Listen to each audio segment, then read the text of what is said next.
오늘은 시편 37편 1절에서 20절 말씀을 통해서 은혜를 받으시겠습니다. 노년의 다윗은 악인의 번영을 보고 불평하는 젊은이들에게 자신의 신앙과 경험에 입각해서 위로와 권면을 베풀고 있습니다. 1절에요. 악을 행하는 자들 때문에 불평하지 말며 불의를 행하는 자들을 시기하지 말지어다 라고 말씀하고 있습니다. 세상을 보면 불평할 수밖에 없는 일들이 많습니다. 이 세상에는 불의를 행하고 악에 치우친 사람들이 많기 때문입니다. 그런데 비록 악이 성행한다 할지라도 불평하지 말라는 것입니다. 우리가 불평한다고 악이 작아지거나 없어지지는 않습니다. 불평하면 할수록 우리는 악의 노예가 되고 만다는 것입니다. 악은 우리가 제거하는 것이 아닙니다. 누가 제거하겠습니까? 하나님께서 심판할 때가 온다라고 하는 것입니다. 하나님의 손에 맡기고 기도하라는 것입니다. 2절에요. 그들은 풀과 같이 속히 배임을 당할 것이며 푸른 채소같이 세잔할 것이미로다. 악인이 그 악이 번성한 것 같지만은 풀과 같이 배임을 당할 것이다. 속히 배임을 당할 것이다 라고 하는 것입니다. 아무리 무성하게 자란 풀도 농부가 낫으로 베어버리면 순간에 어떻게 됩니까? 시들어지고 말라지고 만다라고 하는 것입니다. 하나님이 손대면 심판하시면 순간에 무너진다라고 하는 것입니다. 3절에요. 여호와를 의뢰하고 선을 행하라. 땅에 머무는 동안 그의 성실을 먹을거리로 삼을지어다. 악인들 보고 불평하지 말고 누구를 의뢰하라고요? 여호와를 의뢰하고 선을 행하라. 여호와를 의뢰하고 라고 하는 말은 나의 생각과 계산을 내려놓고 온전히 하나님을 신뢰하고 하나님께 내 인생을 맡기고 기도하라는 것입니다. 삶의 불안이나 두려움이 찾아올 때 내 힘으로 그 상황을 억지로 바꾸려 하기보다는 하나님의 주권을 인정하고 그분의 선하심을 믿고 기도하라라고 하는 것입니다. 그렇게 하나님을 의뢰하고 선을 행하라는 것입니다. 하나님을 믿는 믿음은 단순히 마음속에만 머무는 것이 아니라 행동으로 나타나야 된다는 것입니다. 선을 행해야 된다라고 하는 것입니다. 그리고 땅에 머무는 동안, 이것은 우리가 이 땅을 살아가는 동안 이 세상에서 하나님께서 허락하신 삶의 터전 가운데서 하나님을 의뢰하고 살아가라는 것입니다. 그분의 성실을 먹을거리로 삼을지어다. 하나님의 성실하심을 마치 매일 먹는 양식처럼 여기며 살라라고 하는 것입니다.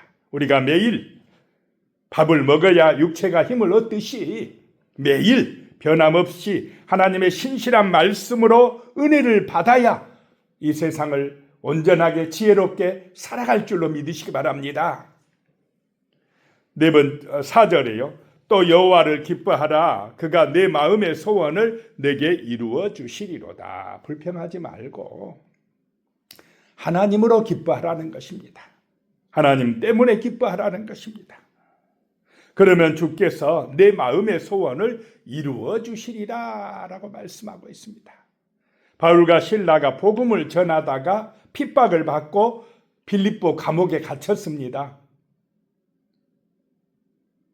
자, 그럴 경우에 자칫하면 하나님을 향하여 원망하고 불평할 수가 있습니다. 그런데 그들은 그렇지 아니하고 감옥 안에서도 기도하고 찬송했다라고 하는 것입니다. 하나님을 신뢰했습니다. 그러니까 놀라운 은혜가 임하고 손과 발에 채워있던 착고가 풀리고 옥문이 열려졌습니다. 하나님을 바라볼 때에 소원이 이루어질 줄로 믿으시기 바랍니다. 은혜가 임한다라고 하는 것입니다. 5절에요. 내 길을 여호와께 맡기라. 그를 의지하면 그가 이루시고 그랬습니다. 맡기라라고 하는 히브리어 원어는 갈랄인데요. 굴려버리다라고 하는 뜻이 있습니다. 내 힘으로 들고 있기에는 너무 무겁고 감당하기 힘든 짐을 하나님께 통째로 굴려서 넘겨버리라는 뜻입니다. 하나님께 맡기라는 것입니다. 그러면 하나님께서 이루어 주신다라고 하는 말씀입니다. 이것은 다윗이 생생하게 자기 인생에서 경험한 다음에 나오는 그런 말씀입니다. 6절에요. 내 의를 빛같이 나타내시며 내 공의를 정오의 빛같이 하시리로다. 하나님을 의지하면, 하나님께 맡기면 하나님께서 그렇게 해주신다는 것입니다. 정오의 빛같이 빛나게 해주실 것이다 라고 하는 말씀입니다. 하나님의 선하신 손이 도우셔야 우리 인생이 온전하고 형통할 줄로 믿습니다. 7절에요. 여호와 앞에 잠잠하고 참고 기다리라. 자기 길이 형통하며 악한 꾀를 이루는 자 때문에 불평하지 말지어다 라고 말씀합니다. 그 악인들 때문에 하나님을 믿지 않고 자기 욕심대로 사는 사람들이 더 번성한 것 같고 잘 되는 것 같은 거, 그런 거 보고 불평하지 말라는 것입니다. 잠잠히 참고 기다리라. 하나님의 때가 있다라고 하는 것입니다. 8절에 분을 그치고 노를 버리며 불평하지 말라. 오히려 악을 만들 뿐이라. 불우한 자의 일시적인 형통함을 보고요, 불평하지 말라고 거듭 교훈하고 있습니다. 불평하다 보면 오히려 악을 만들 뿐이라 라고 하는 것입니다. 그래서 우리는 불평이 습관화되지 않도록 조심해야 됩니다. 불평하는 마음은 병들었다는 표시고 믿음이 식어졌다는 것입니다. 하나님은 분명히 불평하지 말라라고 말씀하십니다. 9절에요. 진실로 악을 행하는 자들은 끊어질 것이나 여호와를 소망하는 자들은 땅을 차지하리로다. 진실로 다윗은 이렇게 말씀합니다. 악을 행하는 자들은 끊어질 것이다. 그러나 여호와께 소망을 두는 자들은 땅을 차지하리로다 라고 말씀합니다. 땅을 차지한다는 것은 1차적으로는 물질적인 축복을 받아서 누린다는 것이고, 궁극적으로는 영원한 하나님의 축복 가운데 들어간다는 것입니다. 하나님 나라의 기업을 상속받는다라고 하는 것입니다. 10절에요. 잠시 후에는 악인이 없어지리니 내가 그곳을 자세히 살필지라도 없으리로다. 잠시 후에면 악인들이 없어진다라고 하는 것입니다. 악인들이 권력을 쥐고 부를 누리며 영원히 승리할 것처럼 보일 수 있습니다. 그러나 성경은 그것이 잠시뿐이라고 선언합니다. 금방 지나갑니다. 11절에 그러나 온유한 자들은 땅을 차지하며 풍성한 화평으로 즐거워하리로다. 온유한 자들은 하나님께 대하여 겸손히 행하며 사람들에게 온정을 베푸는 그런 사람들입니다. 그런 사람들은 땅을 차지하며 풍성한 화평을 누리게 될 것이다 라고 말씀하고 있습니다. 12절에요. 악인이 의인 치기를 꾀하고 그를 향하여 그의 일을 가는도다. 꾀한다 라고 하는 것은 우발적인 행동이 아니라 치밀하게 계획하고 음모를 꾸민다는 것입니다. 이 악인들은 의인을 시기하고 미워하여서 넘어뜨리려고 집요하게 기회를 노린다는 것입니다. 의인들을 향하여 일을 간다라고 표현을 하고 있습니다. 13절에 그러나 주께서 그를 비웃으시리니 그의 날이 다가옴을 보심이로다 라고 말씀하고 있습니다. 그런 악인들의 헛된 도모를 하나님이 비웃는다라고 하는 것입니다. 그의 날이 다가온다. 그의 날은 악인들의 파멸의 날이다라고 하는 것입니다. 14절에요. 악인이 칼을 빼고 활을 당겨 가난하고 궁핍한 자를 엎드려 때리며 행위가 정직한 자를 죽이고자 하나. 이 악인들이 칼을 빼고 활을 당겨가지고 의인들을 그 가난하고 궁핍한 자를 무너뜨리려고 엎드려뜨리려고 한다라고 하는 것입니다. 15절에요. 그들의 칼은 오히려 그들의 양심을 찌르고 그들의 활은 부러지리로다. 그런데 그들의 칼은 오히려 그들의 양심을 찌른다는 것입니다. 악인들의 심장을 찌른다라고 하는 것입니다.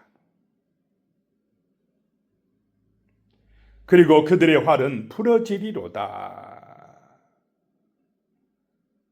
이렇게 말씀하고 있습니다. 16절에요. 의인의 적은 소유가 악인의 풍부함보다 낫도다. 여기서 적은 소유를 갖는 것이 더 좋다라고 하는 뜻이 아닙니다. 의인의 적은 소유가 악인의 많은 소유보다 더 가치가 있다는 것입니다. 인생의 참 행복은 이 세상의 물질의 많고 적음에 의해 좌우되는 것이 아닙니다. 하나님을 경외하는 삶을 사느냐 그렇지 않느냐에 의해 좌우되는 줄로 믿으시기 바랍니다. 행복은 하나님을 의지하는 데서 옵니다. 구원받은 자는 행복합니다. 소망이 있습니다. 17절에요. 악인의 팔은 부러지나 의인은 여호와께서 붙드시는도다 라고 말씀합니다. 악인이 믿고 의지하던 부와 권력은 결코 영원한 것이 못됩니다.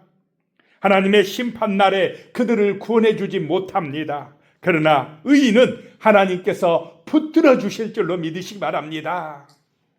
18절에요. 여호와께서 온전한 자의 날을 아시나니 그들의 기업은 영원하리로다. 온전한 자는 하나님을 경외하며 그분의 뜻에 순종하는 사람들입니다. 하나님께서 그들의 날을 아신다라고 하는 것입니다. 그들의 삶을 살피고 계신다라고 하는 것입니다. 그래서 그런 온전한 자들의 기업이 영원하다는 것입니다.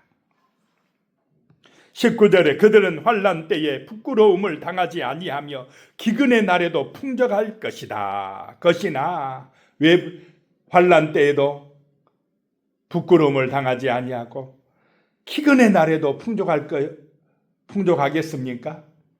하나님이 도우시기 때문에 그렇습니다. 하나님이 은혜 주시기 때문에 그렇습니다. 20절에요. 악인들은 멸망하고 여호와의 원수들은 어린 양의 기름같이 타서 연기가 되어 없어지리로다. 여기서 어린 양의 기름같이 탄다라고 했는데요. 70인 역의 번역에는 초장의 풀같이 탄다라고 되어 있습니다. 어린 양의 기름같이 타는 것처럼 초장의 풀이 마른 풀이 타는 것처럼 악인들은 멸망하고 연기가 되어 사라지리라 라고 말씀을 하고 있습니다. 참으로 그래서 우리는 악인들이 번성하는 것 잘 되는 거 보고 불평하지 마시기 바랍니다. 하나님을 의뢰하여 선을 행하고 여호와로 기뻐하시면 하나님이 역사하십니다. 그 악인들은 풀과 같이 베어진다라고 하는 것입니다. 기도하겠습니다. 살아계신 하나님, 세상을 볼 때 여러 가지 악한 일 때문에 정말 의롭지 못하는 그런 일들 때문에 우리가 불평하며 낙심하기 쉽습니다. 그러나 그것 때문에 불평하지 말게 하시고 오히려 여호와로 인하여 기뻐하며 하나님을 의뢰하고 선을 행하는 그런 거룩한 성도의 삶을 살아내게 하여 주시옵소서. 예수님의 이름으로 기도드리오며 이제는 우리 주 예수 그리스도의 은혜와 하나님 아버지의 무한하신 사랑과 성령의 교통하심이 영원히 함께 하시기를 축원하옵나이다. 아멘.